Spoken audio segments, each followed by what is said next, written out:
عالمی تاریخ بھری پڑی ہے ایسے واقعات سے. اس وقت اسلامی تاریخ کی ہم بات کر رہے ہیں جہاں ظلم و ستم بھی ہوئے اور ایسے حاکم بھی آئے کہ جنہوں نے اپنی رعایا کے ساتھ جو سلوک کیا. تو یہ تو اب 1400 سال بعد ہم یہ گفتگو کر رہے ہیں, لیکن جو امیڈیٹلی بعد میں لوگ آئے انہوں نے بھی شاید اس سے کوئی اتنا خاطر خواہ سبق نہیں سیکھا واقعہ سے. دیکھیے اس طرح ہوتا ہے کہ جب تاریخ آگے بڑھتی ہے تو کوئی نہ کوئی معیار ہمارے پاس ہونا چاہیے. مثلا اس طرح ابھی آپ کہہ رہے ہیں ظلم ہے, تو ظلم کس چیز کو ظلم کہتے ہیں, یا جو حق ہے حق کا کیا معیار ہے. یعنی امام حسین علیہ السلام اور ان کے ساتھیوں نے جو یہ قربانی دی, اصل میں انہوں نے ایک سٹینڈرڈ بنا دیا, ایک معیار بنا دیا ہمارے لیے کہ جس پر ہم پرکھ سکتے ہیں ظلم کو بھی اور جو ہے وہ حق کو بھی, عدل کو بھی ظلم کو بھی پرکھ سکتے ہیں آسانی سے. اگر یہ قربانی نہ ہوتی تو شاید ظلم اور ناانصافی وہ حق بن جاتا. یعنی بیعت جس کی سارا بات ہوتی ہے جہاں سے چلی تھی کہ بیعت مانگی گئی اور آپ نے اس کا انکار کیا, اس کا ریزن ہی یہی ہے. یعنی وجہ یہ تھی کہ اگر بیعت ہو جاتی یعنی آپ انڈورس کر دیتے, آپ اس پہ مہر لگا دیتے کہ بھئی یہ حق ہے, تو پھر وہ معیار ختم ہو جاتا. تو لہذا اگر ظلم ہوتا رہا وہ ظلم ہوتا رہے گا, قیامت تک بھی جاری رہے گا, البتہ اس کی شدت میں کمی بیشی آ سکتی ہے. اصل تو ہم امتحان کے لیے اس دنیا میں آئے ساری انسانیت کہ کون حق کا ساتھ دیتا ہے, کون باطل کے ساتھ ہوتا ہے, کون ظلم کرتا ہے, کون انصاف کرتا ہے. لیکن معیار ہمارے پاس جو ہے وہ حسین کے ساتھ بن گئی ہماری اس واقعہ کربلا کے بعد. تو لہٰذا ہم یہ بھی نہ سوچیں کہ اس قربانی سے ظلم کو خاتمے کا دور شروع ہو گیا, جیسا آپ کا سوال ہے. ظلم کا خاتمہ نہیں ہوا, لیکن حق والوں کے لیے حق کا معیار بن گیا, ان کے لیے ایک جرت پیدا کی. ورنہ کس میں جرت تھی؟ جب حسین اپنا سب کچھ لٹا دیتے ہیں, خود اپنی جان بھی, اپنے خاندان کو بھی, تو دوسرے میں بھی پھر ہوتی ہے کہ جب یہ شخصیت اتنی بڑی ذات اس کاز کے لیے کام کرتی ہے تو وہ کاز بہت بڑی کاز ہے جس کے لیے حسین جیسی شخصیت اپنی جان کی قربانی دے دے. جی بالکل بالکل. علامہ صاحب, اللہ تعالیٰ نے فرمایا کہ تفرقہ بازی میں نہیں پڑھنا چاہیے, اور مختلف مسالک ہیں اپنے طور پر, وہ جو ہے وہ سارے جو بھی ان کی پرنسپلز ہیں اس کے مطابق اپنی دینی اور دنیاوی ضروریات پوری کر رہے ہیں. لیکن آپ نہیں سمجھتے جو مشترکات ہیں, اور ایک سب سے اہم بات جو ہے کہ واقعہ کربلا پہ چاہے تعلق کسی بھی مسلک سے ہو, ایک اتفاق ہے, اس پر کوئی رتی برابر نہ کسی کو شک ہے, نہ کوئی ایسی بات کر سکتا ہے.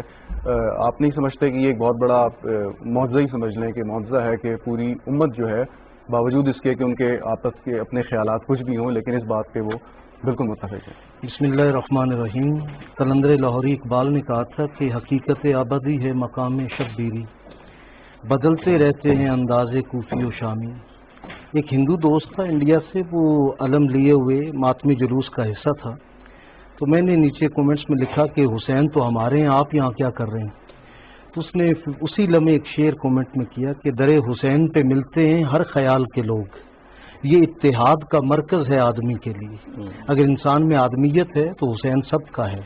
حسین کسی ایک فرقے کا, کسی ایک مذہب کا نہیں. اور امامت جس طرح رسالت ما سے اللہ تمام مخلوقات کے لیے ہوتی ہے, اسی طرح امامت کی رہنمائی بھی اللہ کے سوا تمام مخلوقات کے لیے ہوتی ہے. اس لیے ہم نے اس کو دیکھنا ہے, اس ہستی کو کہ جو قیام کر رہی ہے اور اس اپنے وقت کے سب سے بڑے پاورفل شخصیت کے مقابلے میں.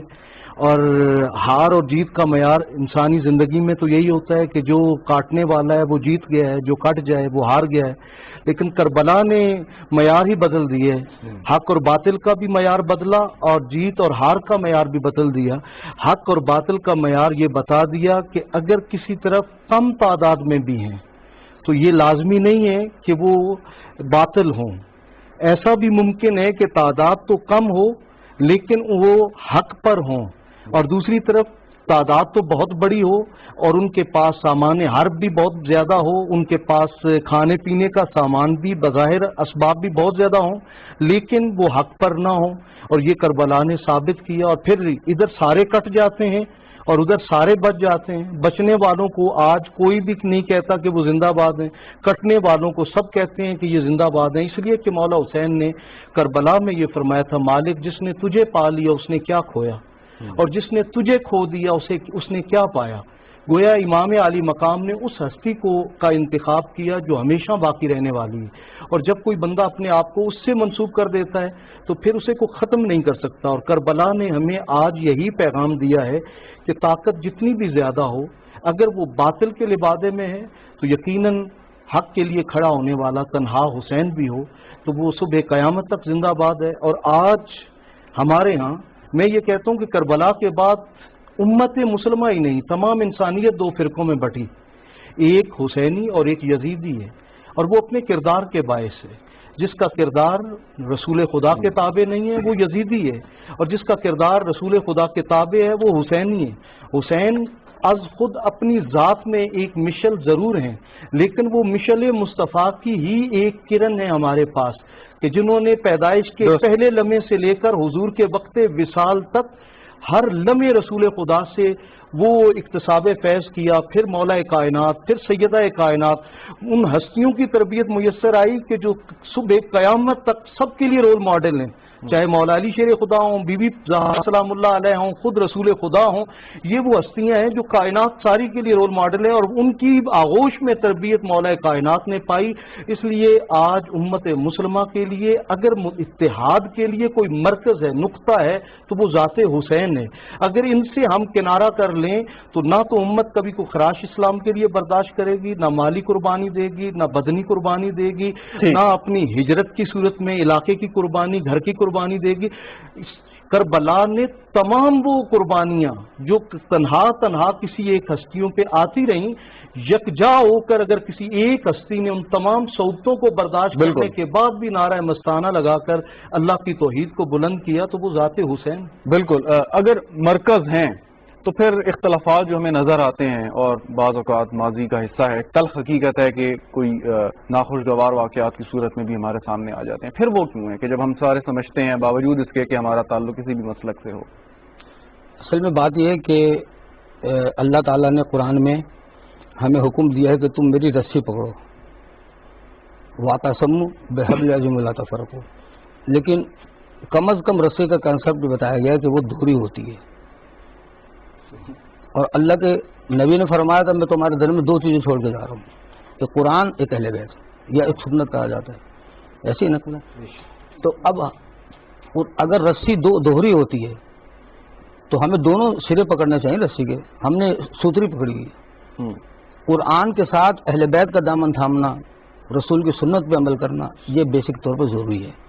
آج جو تفرقہ ہے نا، یہ تفرقہ ہمارا اصولی نہیں ہے، یہ اختلافات فروع ہیں، اور یہ سارا پیٹ کا معاملہ ہے۔ اس وقت پورا عالم اسلام آپ کے سامنے ہے۔ میں تو یہ سمجھتا ہوں کہ پاکستان سمیت دنیا بھر میں جہاں بھی اختلافات ہیں، آپ انہیں پیٹ کے اختلافات کہہ سکتے ہیں، ایڈ کے اختلافات کہہ سکتے ہیں، اس لیے کہ ہمارے یہاں ہو یہ رہا ہے کہ ہم بات تو کرتے ہیں کہ ہم فقط یا اللہ مدد کے قائل ہیں، ہم یا اللہ مدد کے قائل نہیں ہیں، اس لیے کہ اللہ نے قرآن میں کہا ہے یا ایھا الذین آمنوا اتقوا اللہ وابتغوا الیہ الوسیلہ، کہ تم تقوی اختیار کرو اور مجھ تک پہنچنے کا وسیلہ تلاش کرنے کا، بنانے کا نہیں کہا اللہ نے، یعنی وسیلہ موجود ہے۔ وسیلہ وہی ہستی ہیں کہ جو اللہ کے دین کی محافظ ہیں، مفسر ہیں دین کی، جنہوں نے قرآن نے جو کچھ کہا پہلے عمل ہوا تو پھر قرآن آیا، وہ رسول کی سنت ہے، رسول کی سیرت ہے، ائمہ اہل بیت علیہ السلام ہے، پاکیزہ صحابہ کرام کے بار ہیں۔ تو آج اختلافات کی بات کرنا میں سمجھتا ہوں کہ یہ ایک فضول بحث ہے، اختلاف کوئی نہیں ہے، ہم سب ایک ہیں۔ اگر آپ نے حسین کو مرکز مانا، ابھی فرمایا آپ نے، تو حضرت جوش نے کہا تھا کہ ہاں اب بھی جو مینار عظمت ہے وہ حسین، جس کی نگاہ مرگ عداوت ہے وہ حسین، جو اب بھی محو درس محبت ہے وہ حسین، آدم کی جو دلیل شرافت ہے وہ حسین، واحد جو ایک نمونہ ہے ذبح عظیم کا، اللہ انتخاب خدا حکیم کا، طاقت سی شے کو خاک میں جس نے ملا دیا، تختہ الٹ کے قصر حکومت کو ڈھا دیا، جس نے ہوا پہ دوش عمارت اڑا دیا، اور ٹھوکر سے جس نے افسر شاہی کو ڈھا دیا، جس کی نگاہ سے ظلم سیاہ فام ہو گیا، نام یزید داخل دشنام ہو گیا۔ یہ تو تفریقہ ہے، یہ ہمیں دنیا میں علیحدہ کرنے سے، اگر ہم ایک ہونا چاہتے ہیں تو مرکز اتحاد حسینیت، حسینیت وہ ایسا ایک معیار ہے اس دنیا میں کہ آج آپ نے بات کی کہ اثرات کیا ہو رہے ہیں، ظلم ہر جگہ ہو رہا ہے۔ دیکھیں میں نے کہا نا، پوچھے کو یزید سے تیرا ستم کدھر گیا، اس کا جواب میں خود دیتا ہوں۔ کہ جہاں بھی ظلم کے رسیاں ہیں وہ یزیدیت کے پیروکار ہے، جو مظلوم ہے وہ حسین کا پیروکار، کسی فرقے کا ہو، کسی علاقے کا ہو، کسی زبان کا ہو۔ دیکھیے اگر آپ اثرات کی بات کریں گے، اگر ظلم ہو رہا ہے، میں بتاتا ہوں کہاں ہو رہا ہے، ظلم کشمیر میں ہو رہا ہے، فلسطین میں ہو رہا ہے، یمن میں ہو رہا ہے، اور دیگر اسلامی ممالک میں۔ اور مسلمانوں کا حالت زار کیا ہے؟ اکبر الہ آبادی نے کہا تھا نہ ہاتھوں میں قوت نہ پاؤں میں زور، شہنشاہ کے دشمن سے کیسے لڑیں، دعائیں یہ کرتے ہیں لیٹے ہوئے کہ جرمن کی توپوں میں کیڑے پڑے۔ تو فقط دعاؤں سے کام نہیں چلے گا، اگر ہم واقعا چاہتے ہیں کہ اسلام کو فتح مندی سے ہمکنار کیا جائے، اسلام کو خطرہ نہیں بھائی، خطرہ مسلمانوں کے ہے، ہماری مسلمانی کو خطرہ ہے۔ اگر ہم نے اپنی مسلمانی کو بچانا ہے تو ہمیں اس کا دامن تھامنا پڑے گا جن کے ایام ہے۔ ٹھیک، پروفیسر صاحب ایک بات جو سامنے آتی ہے وہ یہ کہ یقیناً جو اسلام غیر مسلم جو لوگ ہیں پوری دنیا میں اور اس وقت سے بھی، تو زیادہ خطرہ جو ہے ہمیں اپنے ہی لوگوں سے رہتا ہے۔ اگر آپس میں جیسے زیدی صاحب بات کر رہے تھے کہ اتحاد قائم ہو جائے گا، آپس کے اختلافات آپ ختم کر دیں گے، خطرناک حد تک جو اکثر پہنچ جاتے ہیں، تو پھر باہر کے لوگوں سے آپ کو زیادہ خطرہ نہیں ہے، اور شاید یہی پیغام بھی تھا کہ کم از کم اپنے آپ کو مضبوط کریں۔ صاحب ایسا ہے کہ یعنی اصل میں جو ایک ہوتا ہے علمی اختلاف، یہ بڑا پازیٹیو ہے، اس میں نیگیٹیوٹی کوئی نہیں ہے، لیکن یہ اس وقت تک پازیٹیو رہتا ہے جب تک کہ جو اس کا ڈومین ہے، جو اس کا مرکز ہے وہیں تک رہے، جیسے تعلیمی ادارے ہیں۔ اب آپ دیکھیں کوئی بھی علم ہے وہ ترقی اسی طرح کرتا ہے کہ جب تک اس میں اختلاف نہ ہو، اختلاف کے ذریعے اس کے حل نہ نکالے، کاؤنٹر آرگومنٹ بالکل سارے، یعنی ایک کلی اصول ہے، سائنسی علوم ہو غیر سائنسی علوم ہو، سب میں اسی طریقے سے۔ تو اسی طریقے سے دین بھی چونکہ نسلوں تک آگے پہنچانے کے لیے اس کے لیے علوم جو ہیں وہ ڈیزائن کیے گئے ہیں، علم بنائے گئے ہیں، قرآن کا الگ علم ہے، حدیث کا الگ علم ہے، باقی چیزوں کا۔ یہ جب تک رہیں گے تعلیمی اداروں تک، مدارس کے اندر تک، اور آپس میں انٹریکشن کے لیے رہیں گے کہ اس کو میں بہتری لائی جائے، تو اس وقت تک تو کوئی مسئلہ نہیں بنے گا، بلکہ اس میں پازیٹیوٹی رہے گی۔ لیکن ہوا یہ ہے جیسا کہ زیدی سامعین کی بات کو بالکل انہوں نے پیٹ کا جس طرح مسئلہ، یہ ایک دین کو بنا دیا گیا کاروبار، یہاں سے ہوئی ہے خرابی۔ خرابی یہ ہوئی ہے کہ جب کاروبار بن گیا تو اب آپ کو کیا کرنا ہے، اپنے اوپوننٹ کو کچھ اس طریقے سے اس کے لیے بات کرنی ہے کہ آپ کا کاروبار چمکے۔ ٹھیک، ممبر آئے، ممبر پہ لوگ پہنچے، انہوں نے تقریریں شروع کی، اور تو وہ بات بڑی سطح سے نکل کے، یعنی علماء کی یا سائنٹسٹ کی محفلوں سے نکل کر وہ آ گئی پبلک میں۔ جب پبلک میں وہ آئی تو پبلک کو تو سمجھ نہیں آتی، اور اوپر سے کہنے والے، بیان کرنے والے اپنا مقصد لگاتے ہیں، اور اکثر ایسا ہوتا ہے کہ لوگ تقریر کر کے چلے جاتے ہیں، واقعی پیچھے عوام لڑتی رہتی ہے۔ تو یہ ایک نیگیٹیوٹی ہے جو ختم ہونی چاہیے کسی نہ کسی طریقے سے، کسی نہ کسی انداز سے، اگر ہم جو کہ ایک مشکل کام ہے کہ دین کو اس کاروبار یا پیٹ کے مسئلے سے نکال دیں۔ ٹھیک، بالکل ٹھیک، بالکل ٹھیک۔ علامہ صاحب، یعنی یہ جو بات پروفیسر صاحب کہہ رہے تھے کہ ممبر چاہے کسی امام بارگاہ کا ہو یا کسی مسجد کا، تعلق کسی مسلک سے ہو، کوئی ایسی بات نہیں ہونی چاہیے جس سے شر پھیلنے کا احتمال ہو۔ بات اگر آپ نے کرنی ہے، اپنے مطابق کرنی ہے، تو کم از کم بات دلائل کے ساتھ کریں، اور ایسی کریں، اور کوشش یہ کریں کہ اس سے کوئی انتشار لوگوں میں نہ پھیلے اور لوگ اس کو غلط اس کی تشریح نہ کریں۔ دیکھیے قرآن حکیم نے حکم دیا ادعو الی سبیل ربک بالحکمت والموعظۃ الحسنہ، بلاؤ اپنے اللہ کی طرف دانائی کے ساتھ اور اچھے لب و لہجے کے ساتھ، یہ حکم ہے۔ ہمارے ہاں جن صوفیاء کی اسلام نے آ کر دین پہنچایا ہم تک، وہ بم بارود لے کر نہیں آئے تھے، تلوار لے کر نہیں، وہ اپنے کردار کے زور پر انہوں نے اسلام پہنچایا اور لاکھوں لوگوں کو کلمہ یعنی پڑھایا۔ لیکن ہمارے ہاں ہر جگہ پہ کچھ نہ کچھ یہ اصول ہیں کہ بھی آپ یہ کورس مکمل کرنے کے بعد اس چیز کے لیے کوالیفائی کرتے ہیں، لیکن ممبر ہمارے ہاں بدقسمتی سے ایسا مظلوم ہے کہ جہاں جب جو چاہے بیٹھ سکتا ہے، اور اس کے لیے کوئی ایس او پیز نہیں ہے، کوئی قوانین نہیں ہے۔ جب ایک نان کوالیفائڈ وہاں بندہ بیٹھا ہوا ہے تو آپ اس سے کسی شعوری بات کی توقع نہ رکھیں۔ ایک جملہ قوم کو جوڑ بھی سکتا ہے اور ان میں تفرقہ بھی پیدا کر سکتا ہے۔ زیدی صاحب، یہ فرمائیے گا کہ امام عالی مقام اور ان کے رفقا کار جب کربلا پہنچے، اور اس سے پہلے جب ایک گزشتہ روز ڈسکشن کر رہے تھے، اس میں نبی کریم کی ایک حدیث کو کوٹ کیا گیا اور کہا گیا کہ نبی کریم نے اس وقت دعا کی کہ میرے نواسے کے ساتھ یہ ظلم ہوگا اور اللہ تعالیٰ اسے صبر کی توفیق دیں۔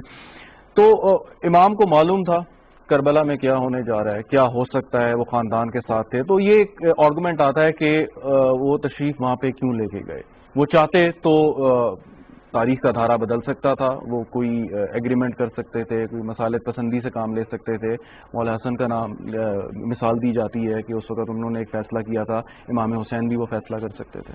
دیکھیے جی، فقط امام علی مقام کو نہیں پتا تھا، امام کے لشکر میں سب سے جو کمسن بچہ تھا، جو ان کا لخت جگر ہے، جسے شجر کربلا کہا جاتا ہے، حضرت علی اصغر، جو باب الحوائج بھی ہیں، ان کو بھی پتا تھا. میں یہاں میرے بڑے پسندیدہ خطیب گزرے ہیں علامہ راشد الخیری، ان کی کتاب فاطمہ کا چاند، مسئلے کے اہل سنت میں بڑا مقام ہے ان کا. ان کا ایک جملہ ہے، چونکہ کربلا کا آغاز ہو چکا ہے اور نواس رسول ہمارے درمیان چند شبوں کے مہمان ہیں، عاشور کو اسلام بچ جائے گا، حسین کا سب کچھ لٹ جائے گا، بطول کا بھر گھر قربان ہو جائے گا. تو جب مدینے سے چلے، آپ کے سوال کا جواب میں کر رہا ہوں، تو دو ایسی شخصیات ہیں، ایک بہن ہے ایک بھائی ہے. بہن فاطمہ صغرا ہے، انہیں کیوں نہیں لے کے گئے؟ علامہ نقن علی المقام فرماتے ہیں کہ فاطمہ صغرا کی شکل دادی زہرا سے ملتی تھی، اور آگے جو بازاروں میں جانا تھا حسین برداشت نہیں کر سکتے تھے. ویسے سارے کے ساری بیویاں اپنے دادی کی شبیہ تھی. فاطمہ صغرا ایک ان کو نہیں لے گئے، دوسرا شہزادہ علی اصغر کو نہیں لے کے گئے. جب وقت رخصت فاطمہ صغرا نے کہا کہ آپ ایسا کریں کہ اصغر کو میرے پاس چھوڑ دیں، بھائی ہے میرا، میں اس کے ذریعے دل بہلاؤں گی. تو سب نے کوشش کی، اصغر کسی گود میں نہیں گئے. فاطمہ صغرا کی گردن میں باہیں ڈال کے سخت سے پکڑ لیا. علامہ راشد الخیری فرماتے ہیں کہ کسی کی گود میں جب نہیں گئے تو امام علی مقام آگے بڑھے اور اصغر کے کان میں کچھ کہا. بچہ ابھی 6 مہینے کا نہیں ہے، کربلا پہنچ کے 6 مہینے کا ہوگا. تو پتہ نہیں کیا کہا نواز رسول نے. اصغر نے فوراً تڑپ کے باہیں گلے سے نکال دی بہن کے. اب کیا کہا تھا حسین نے؟ میرا تصور کہتا ہے، آگے کے واقعات کربلا آپ کے سامنے ہے. ہو سکتا ہے امام علی مقام علیہ السلام کا اصغر بیٹا تو نے تو کربلا میں وہ کام کرنا ہے جو کسی بڑے سے بھی نہیں ہوگا. اسی لیے استاد قمر جلالی نے کہا نا کہ منہ ڈھانپ ڈھانپ روتی اصغر سپاہی شام، تم تیر کھا کے آئے ہو یا تیر مار کے. اصغر کا بھی پتا تھا، اور سب سے بوڑھے صحابی رسول ہے. دیکھیے لوگ ہمیں ان مواقع پہ لڑانے کے لیے مختلف باتیں کرتے ہیں. حضرت انس بن حارث اسدی، ایک روایت 110 سال، ایک روایت 125 سال عمر تھی، کمر جھک گئی تھی، بھویں لٹکی ہوئی تھی، اوپر باندھ کے سیدھا کیا شب عاشور، کمر کو کھجور کی لکڑی سے باندھ کے سیدھا کیا. نواز رسول اب تو بوڑھا نہیں لگ رہا. یعنی ہر سن و سال کے لوگ کربلا میں، سب کو پتا تھا. اور یہ اتنا لجپال گھرانہ ہے کہ ہم تو کہتے ہیں ہم سنی شیعہ کی بحث میں پڑ جاتے ہیں، نہیں، غیر مسلم بھی آئے حسین کی مدد کے لیے. اور آج میں ایک شعر پڑھوں گا آپ کی اجازت سے جی، کہ ایک ہندو حکیم ہے جو قبلہ نے علوی صاحب نے حوالہ دیا تھا، اس کا شعر میں نے پڑھا، یقین جائے پوری رات مجھ کو گریہ تاری رہا کہ اس قدر رویا میں سن کر داستان کربلا، میں تو ہندو ہی رہا، آنکھیں مسلمان ہو گئی. واہ واہ.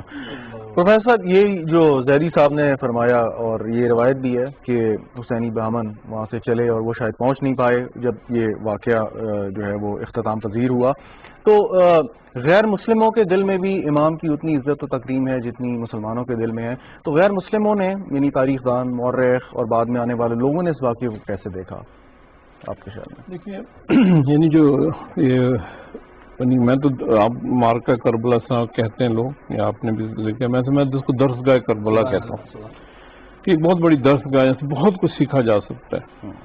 بہت کچھ نہیں بلکہ سب کچھ سیکھا جاتا ہے اتفاق سے. تو یہ اصل میں اس درس گاہ سے ہمیں یہ سبق بھی ملتا ہے کہ یہ جو حق کا معیارات ہیں وہ کسی مذہب کو اپنانے سے وہ نہیں ہو جاتے. کیا مسلمان ہے؟ بظاہر آپ دیکھیں دونوں طرف مسلمان ہیں، بظاہر آپ دیکھیں دونوں طرف جو ہے وہ ایک ہی علاقے کے بھی لوگ ہیں، عرب ہیں، ایک ہی زبان بولنے والے لوگ ہیں، لیکن پھر بھی جنگ ہے. اس کا کیا مطلب؟ اس کا مطلب یہ ہے کہ جنگ حق و باطل کی جنگ ہے.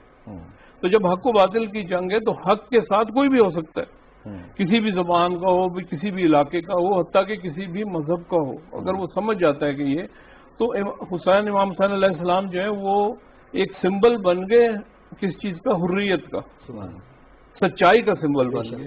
اب سچائی کا سمبل کسی کی معراج نہیں ہے کہ آپ کہیں کہ جی ہندو جو ہے اس کو نہیں کر سکتا. جب وہ دیکھتا ہے کہ یہ حریت پسند ہے، یہ آزاد منش انسان ہے، یہ قیام کرتا ہے اصولوں کے لیے، تو اس کے لیے ہندو ہو، عیسائی ہو، یہودی، اور آج ہر ایک کے لیے امام حسین علیہ السلام ہر مذہب کے لیے سمبل ہے. حق کا سمبل ہے، سچائی کا سمبل ہے، قربانی کا سمبل ہے کہ کس طریقے سے کھڑا ہونا ہے، کس طریقے سے مقاومت کرنی ہے، کس انداز سے جو ہے وہ اپنی جان بھی حتیٰ کہ قربان کر دینی ہے حق کی خاطر. تو لہذا یہ سب کے لیے ہے.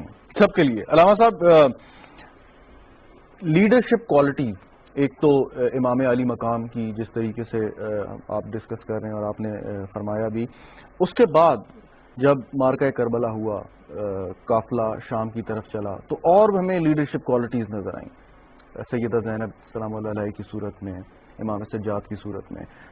وہ اس سے ہم کیا نتیجہ اخذ کرتے ہیں، کیا دیکھتے ہیں کہ کیسے کہ اتنا بڑا سانحہ ہو چکا ہے، خاندان لٹ چکا ہے، بھائی کا سر تن سے جدا انہوں نے دیکھا ہے، لیکن اس کے باوجود لیڈرشپ کوالٹیز شو کر رہی ہیں.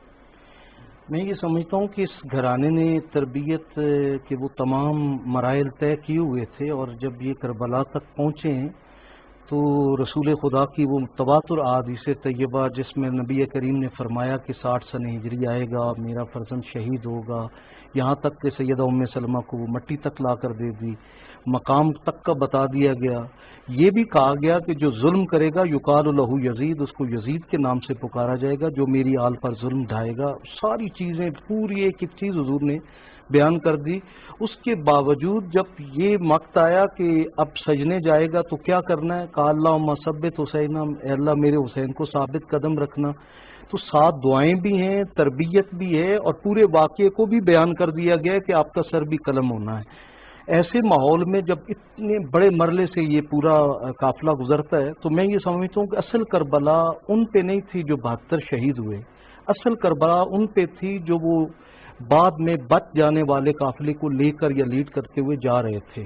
ان میں خود امام زین العابدین علیہ السلام ہیں، خود سیدہ زینب کبریٰ سلام اللہ علیہ کی ذات ہیں، لیکن انہوں نے یہ بتایا ہے کہ نہیں، ایک وہ ہے جو حالت امن میں تھے تو مدینہ کی چادر اور 4 دیواری کے اندر کسی نے سیدہ زینب کے ایک بال کو بھی نہیں دیکھا تھا، لیکن جب اسلام پہ ابتلا ہے، جب اسلام پہ مشکل وقت آیا، جب اسلام پہ یزیدیت پنجے گاڑنے لگی، تو اس لمحے پھر رسول زادی کا کردار چادر اور 4 دیواری کے اندر نہیں تھا. پھر وہ میدان میں نکلی اور انہوں نے وہ خطبے دیے شام کے جو ہے وہ درباروں میں، وہ خطبے دیے کہ کہا جاتا ہے کہ شاید حضرت مولا غازی عباس کی تلوار سے کہیں زیادہ کارگر وہ خطبے تھے.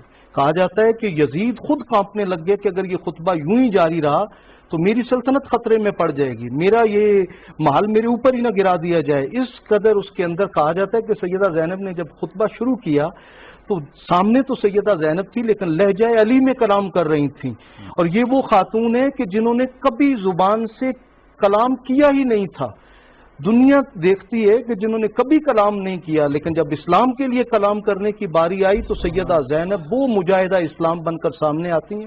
اور خود امام زین العابدین کہا جاتا ہے کربلا کے بعد سب سے بڑے سفیر کربلا آپ تھے، اور آپ نے یہ بتایا کہ کربلا محض ایک داستان نہیں ہے، ایک کہانی نہیں ہے، ایک واقعہ نہیں ہے جس طرح ہمارے آج کل کہتے ہیں بس ایک واقعہ تھا ہو گیا. نہیں، یہ ایک واقعہ نہیں، ایک ایسی درسگاہ ہے، ایک ایسا پیغام ہے، ایک ایسی یونیورسٹی ہے کہ صبح قیامت تک یہاں سے لوگ سیکھتے رہیں گے، اور جنہوں نے سیکھنا ہے وہ پورے کا پورا اسلام کربلا میں موجود ہے. درست بالکل صحیح. زیدی صاحب، یعنی جو بالکل درست بات فرمائی علامہ صاحب نے کہ کسر یزید کو اپنے خطبے سے جس طریقے سے سیدہ زینب سلام اللہ علیہ نے ہلا کے رکھ دیا، تو امام علی مقام نے جو جہاد کیا اس کا تسلسل ہے جو بعد میں مثالیں قائم کی سیدہ نے اور امام سجاد نے اور باقی لوگوں نے. دختر شاہ لا فتح زینب، تو نہ ہوتی جو شہ کے دوست بدوش، فتح ہوتی نہ کربلا زینب. بھائی نے کربلا کو فتح کیا، تو نے کوفہ ہلا دیا زینب. آپ نے قبلہ نے خطبات جناب سیدہ زینب سلام اللہ کی بات کی. میں یہ سمجھتا ہوں کہ حسین شہید ہو گئے، کیا بچا؟ انسانیت بچی، اسلام بچا، کلمہ توحید بچا، شریعت محمدی کو بچایا. لیکن بعد کربلا جناب سیدہ زینب سلام اللہ علیہا کے خطبات نے، آپ کے کردار نے، میں سمجھتا ہوں کہ حسین کے نام کو بچایا. آج حسینیت زینبیت کے مرہون منت ہے. دربار یزید میں جب جس طرح فرمایا تو علی صاحب نے کہ سب کچھ لٹ چکا تھا اور جس کا سب کچھ مارا جا چکا ہو، ختم ہو چکا ہو، اس میں بات کرنے کی طاقت ہوگی. لیکن دادا کے لہجے میں سید زین العابدین علیہ السلام نے خطبہ دیا، یزید منا باکار نے کہا نہیں. جب یزید کا ایک چمچہ توحید و رسالت کا مذاق اڑا چکا تو دربار سے زنجیروں کی آواز گونجی. ایک قیدی کھڑا ہو گیا، مجھے اجازت ہے میں کچھ کہوں؟ دیکھا کہ تو کچھ نہیں کہہ سکتا. وجہ کیا تھی؟ کسی نے کہا کہ دخل کچھ اس میں نہ تدبیر نہ تقدیر کا ہے، دبدبا اصل میں یہ عابد دلگیر کا ہے. بس اسی خوف سے ظالم نے پنہائی زنجیر، لاکھ بیمار سے یہ خون تو شبیر کا ہے. ایک جملے کی اجازت چاہوں گا، خطبہ نہیں پڑھوں گا. لیکن جب جو غیر ملکی سفرا بیٹھے تھے، یزید یہ تو تیرا قید سے کیا بگاڑا، اسے اجازت دے. بمشکل بامر مجبوری اجازت ملی. وقت یہ آ گیا تھا، اتنا بڑا المیت سے بڑا نہیں ہو سکتا کہ وارث ممبر غاصب ممبر سے اجازت مانگ رہا تھا. آئے سید السجاد نے خطبہ تعارف کرایا پورے خاندان کا. تعارف کرانے کا وقت نہیں ہے میرے پاس. اتنا کہا، اے دربار والو، من عرفنی فقد عرفنی ومن لم یعرفنی فانا اعرف نفسی. جو مجھے جانتا ہے وہ تو جانتا، نہیں جانتا ہے اسے اپنا تعارف خود کرا دے. انا ابن مکہ و مینا، انا ابن مروہ و صفا، انا ابن من لا یخفا، انا ابن من صلی بالملائکۃ مثلا. علماء بیٹھے ہوئے ہیں تو پروفیسر صاحب بیٹھے ہوئے، سارا تعارف کرا کے اب نام لینے سے انا ابن محمد مصطفیٰ، انا ابن علی مرتضیٰ، انا ابن فاطمہ زہرا. اور جب بابا کا نام آیا نا، حسین کا بیٹا اپنے بابا کا نام نہیں لے سکا. اتنا کہا انا ابن عطشان حتی قضا، میں اس کا بیٹا ہوں جسے مرتے دم تک وانے نہ دیا گیا. دربار میں شور مچا. یزید نے مؤذن سے کہا اذان دے. مؤذن نے اذان دی، اشہد اللہ الہ الا اللہ کہا، اشہد ان محمد رسول اللہ. جب پہنچا ایک مرتبہ بیمار کربلا نے یزید کو دیکھا. یزید بتا، یہ محمد تیرے جد کا نام ہے یا میرے جد کا نام ہے؟ یقیناً میرے جد کا نام ہے. یاد رکھنا، جو 5 وقت مؤذن اذان دیتے ہیں، حسین جیت گئے یہ بیان دیتے ہیں.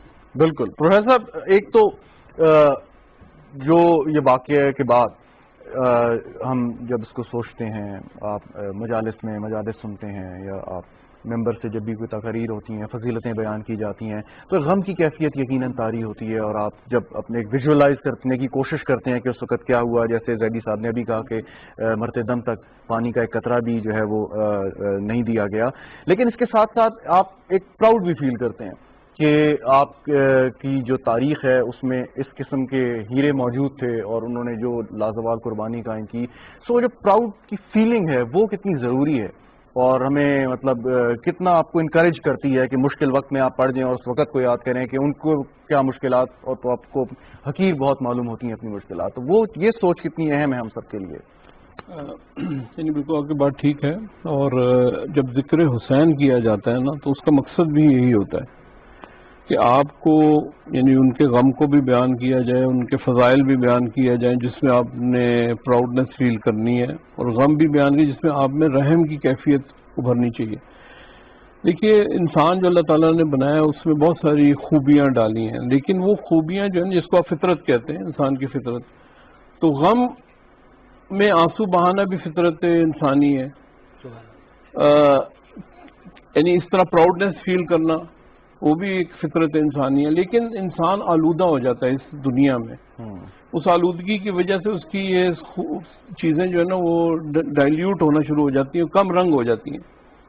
مثلا اگر کوئی ذکر حسین کی محفل میں بیٹھتا ہے اور جب وہ اس ذکر کو سنتا ہے تو وہ آلودگی اصل سے اس سے دور ہوتی ہے، یعنی وہ ختم ہوتی ہے اس کے اوپر سے اور وہ پاک ہونا شروع ہوتا ہے.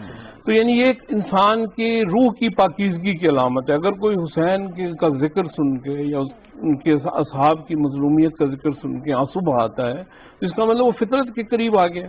فطری بات ہے، فطری بات ہو گئی، یعنی وہ پاک ہو گیا. ایک لحاظ سے جو آلودگی معاشرہ اس کو دیتا ہے اس سے پاک ہو گیا. اسی طریقے سے جب وہ فخر محسوس کرتا ہے، اس کے لیے نعرہ بھی لگاتا ہے یا اس کے لیے مثلاً اٹھتا ہے تو ایک اس کے اندر ایک جرت اور غیرت جاگی ہوتی ہے اور وہ حتیٰ کہ قربانی دینے کے لیے تیار ہوتا ہے، تو یہ بھی اس کی فطرت جاگ رہی ہوتی ہے، روح کی پاکیزگی ہوتی ہے. اگر وہ اس کو برقرار رکھ لے، جیسے مثلا آپ کہتے ہیں دین کے جو بھی کام ہے رمضان المبارک، رمضان والے میں یہی کیفیت ہے کہ انسان روزہ رکھتا ہے، عبادت کرتا ہے، تو وہ روح کی پاکیزگی کے لیے. اسی طریقے سے محرم الحرام میں بھی ذکر حسین کی محفلوں میں روح کی پاکیزگی کے لیے جو ہے وہ کام ہونا چاہیے. انسان کو پراؤڈ بھی فیل کرنا چاہیے اور غم میں آنسو بھی جو ہے وہ بہانا. بالکل ٹھیک. فائنلی جی، اور وہی بنیادی سوال جس سے میں نے پروگرام کا آغاز کیا تھا علامہ صاحب، کہ تاریخ کا دھارا تبدیل ہوا، تو یہ دھارا جو تبدیل ہوا اور 14 صدیاں گزرنے کے بعد اس دھارے کو آپ کیسے دیکھتے ہیں معرکہ کربلا کی روشنی؟ حسین اگر نہ شہید ہوتا آج گھر گھر یزید ہوتا، نبی کی سنت عیاں نہ ہوتی، خدا کے گھر میں اذان نہ ہوتی. کل کا یزید وجود حسین سے ڈرتا تھا اور آج کا یزید ذکر حسین سے خوفزدہ ہے. یزید ایک وجود کا نام نہیں بلکہ ایک رویے کا نام ہے، اور وہ آج بھی معاشرے کے اندر موجود ہے. اور حسین بھی ایک وجود مسعود کا فقط نام نہیں. آج ہم یہ نہیں کہتے حسین زندہ باد، ہم کہتے ہیں حسینیت زندہ باد. ہم ان کے کردار کے اوپر فخر کرتے ہیں کہ وہ عظیم کردار جس نے اپنے دور کے فرعون اور حامان کو یوں ناکو چنے چبائے کہ اس کا نام بھی معاشرے میں گالی بن گیا. اور دوسری طرف مولا حسین کا نام آج بھی ہمارے لیے عزت کا باعث ہے. امت مسلمہ کے اندر جب جب جرت، بہادری، عظیمت، طاقت، قوت آتی ہے تو وہ ذکر حسین اور ذکر واقعہ کربلا سے آتی ہے. آج بھی اگر ہم چاہتے ہیں کہ کشمیر والوں کو پھر سے فتح میسر آ جائے، ہم چاہتے ہیں کہ فلسطین والے اپنے پاؤں پہ کھڑے ہو جائیں، یمن والوں کو عزت مل جائے، تو اس کے لیے کربلا ہی ایک ایسی درسگاہ ہے کہ جہاں سے ہمیں ایک بار پھر پاور ملتی ہے اور ہم اپنے ایمان اور عمل دونوں کو پختگی دیتے ہیں. بالکل ٹھیک. فائنلی آخری جملہ کہ حسین ایک نظریے اور سوچ کا نام ہے. یقیناً اور یہ سوچ، یہ فکر دن بدن بڑھتی جا رہی ہے، اس لیے کہ یزیدی طاقتیں، طاغوتی طاقتیں جتنا مرضی سر اٹھا لیں، جب مظلوم کا پیغام موجود رہے گا بالکل تو ظلم خود مٹے. مظلوم کا حق عالم پر ہیں دونوں جہاں غمخاروں میں، شبیر کا ماتم چاند میں ہے، شبیر کا ماتم تاروں میں. بہت شکریہ جی. اسی کے ساتھ سید قمر زیدی صاحب آپ تشریف لائے، پروفیسر سید امتیاز علی رضوی صاحب آپ ہمارے ساتھ ہیں، علامہ حیدر علوی صاحب آپ کا بھی بہت شکریہ. ناظرین، گفتگو آپ نے سنی، پروگرام دیکھنے کا شکریہ. فی الحال اتنا ہی، اجازت دیجیے، خدا حافظ.